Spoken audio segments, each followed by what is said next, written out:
Hi there and welcome back to another top 10 lists video about random facts. If you like these types of videos, don't forget to like and subscribe for my channel. Thank you very much and enjoy. Number 10, Red and White Dragons.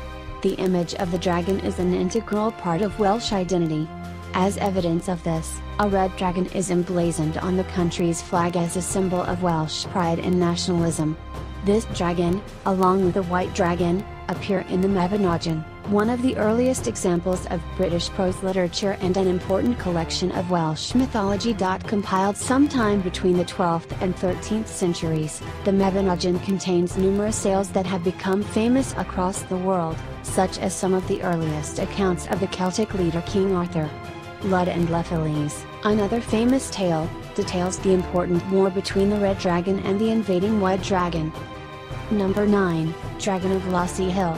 The Dragon of Lossy Hill is a tragic Yorkshire tale that is recounted by Reverend Thomas Parkinson in his 1888 book Yorkshire Legends and Traditions.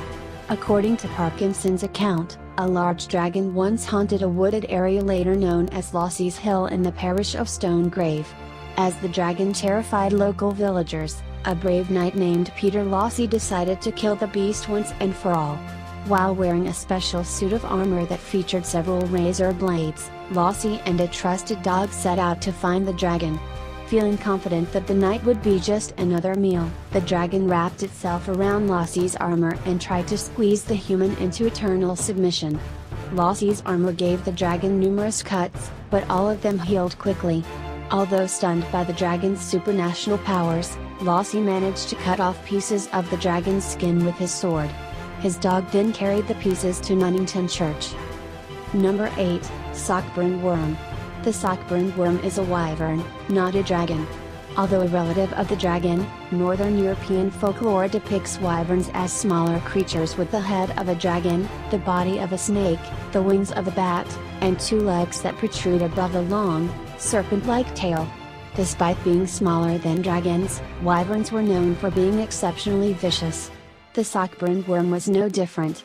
Not long after the Norman conquest, the Sockburn worm began terrorizing the country surrounding the River Tees in County Durham. The Sockburn worm used its ability to fly and its poisonous breath to wreak havoc all across the Sockburn Peninsula. Number 7, Mester Store Worm. Located in the far north of Scotland, the Orkney Islands have an ancient history that stretches all the way back to the Stone Age. During the 9th century, Orkney fell prey to numerous Viking raids from Norway. Ultimately, the islands were settled by Scandinavians who helped to annex the islands for Norwegian and later-day Norwegian kings. As the Orkneys offered a way for Germanic and Celtic cultures to interact, the islands became home to unique folklore. As part of that folklore, the Mester Store Worm remains a thoroughly Orcadian tale. Number 6, Byner Hill Dragon. Not much is known about the Byner Hill Dragon.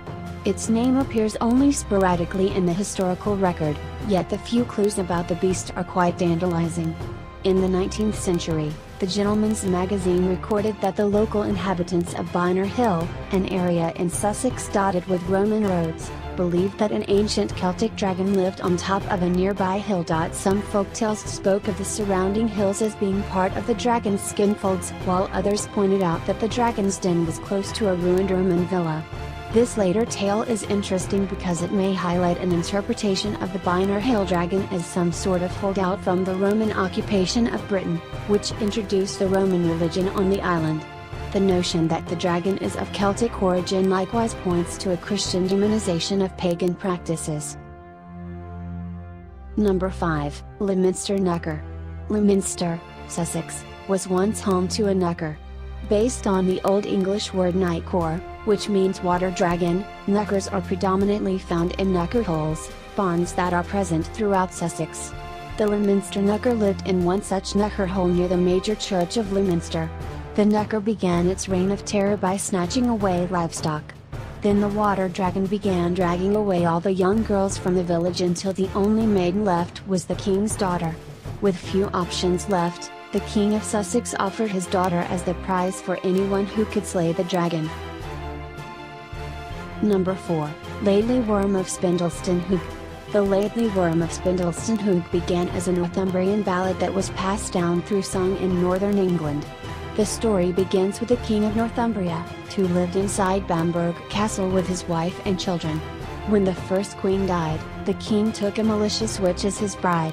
The king's strong son, Child Wind, is out to sea, so there is no one in the castle who can stop the witch's evil plans. Jealous of the beautiful Princess Margaret, the witch turns the young girl into a dragon. The princess remains that way until Child Wind returns and kisses the dragon. The prince's kiss breaks the spell, which allows the prince to claim the throne. As revenge, Child Wind curses the witch and turns her into a toad. Number 3, Mortifered Wyvern. The story of Mort and the Mortifered Wyvern is a rather unusual legend. Set in the Herefordshire village of Mortifered, the story concerns a young girl named Mort who finds a baby wyvern while out walking one morning. Mort takes the small creature back to her home as a pet and feeds it milk regularly. As the creature grows older, it develops a taste for human flesh and begins dining on the Mortifered villagers. Despite its cruelty, the wyvern remains loyal to Mort and refuses to eat her. However, even Mort cannot get the wyvern to stop its killing spree. It makes its home on a nearby ridge, and its constant movements back and forth create the Serpent Path, a twisting road that ends at a local river. Number 2, Dragon of Long Lytton. For a time, the inhabitants of Long Lytton, Northumberland, were barred from 3 holy wells. This was not because the water was poisoned but rather because a fearsome dragon kept them away. A hero did not appear until a knight named Sir Guy, Earl of Warwick, accepted the task of killing the dragon. For 3 days, Sir Guy and the dragon fought each other. During that time, Sir Guy grew disenchanted because each cut and stab did nothing to the dragon. Once struck, the dragon simply used magic to heal its own wounds. Number 1, Worm of Linton. According to 12th century stories from the Scottish borders, the Linton worm lived in the Worm's Den, a hill near the village of Linton in Roxburghshire. At dusk and dawn, the dragon left its den to prey upon sheep, cows, and people. All the weapons used against the creature proved useless, and before long, Linton had been reduced to a wasteland. When word of the dragon reached the ears of William, or John, de Somerville, the Laird of Lariston, the courageous knight decided to act. Riding north, de Somerville noticed that the dragon frequently consumed everything that stood in its way. However, when faced with something too large to swallow, the dragon would lie still with its mouth open.